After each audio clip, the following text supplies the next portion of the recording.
Nahihirapan ba kayo maghanap ng swak sa budget na venue ng inyong mga gatherings? Sabay kung nagtitipid kayo, panoorin nyo to. Zap mga karoks, welcome to my vlog. Nitong nakaraang weekend nga ay naimbitahan tayo sa birthday hut. At syempre kapag kakainan, hindi tayo papaiwan dyan. Mabilis pa tayo sa alas 4 sa pagpunta. At dahil makapalamuka natin, mas kinapalang ko pa at nagpasundo pa ko sa bahay namin kay Paring Jen. At wala nga kalating oras na nandito na tayo sa venue. At dahil ito ay nasa gawing south ng Puerto Princesa at kilometer 42. Dito nga pala ito sa JB's Place. At sa mula hindi naman tayo inutusan para i-vlog ito.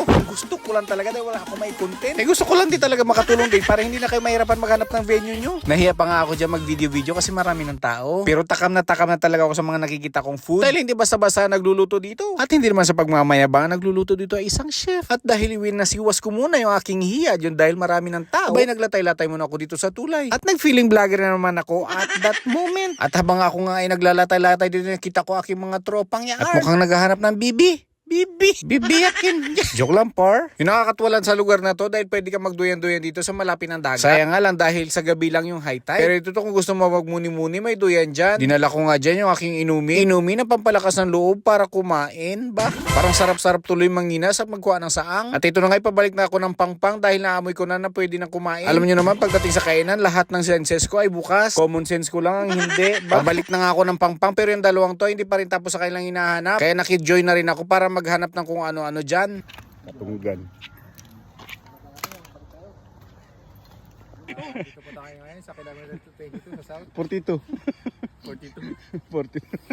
Tapos nakakita kami ng vintage na ano. Oh, Na tinagimtim. Tinagimtim na pero mga talaba-talaba na. Tabihan mo doon yung ano, pag nagsisinga lang, tabihan mo doon, gawin tayo kaya.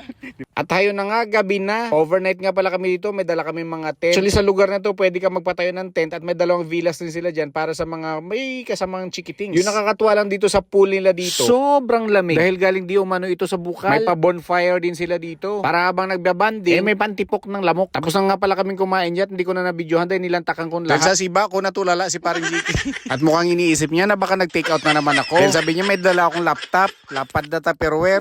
Ang hindi niya alam ay nakailang balik itong kalbo. Inuman magdamagan talaga yung nangyari. Dahil tibay-tibayan ako, ayan, tinulugan ako.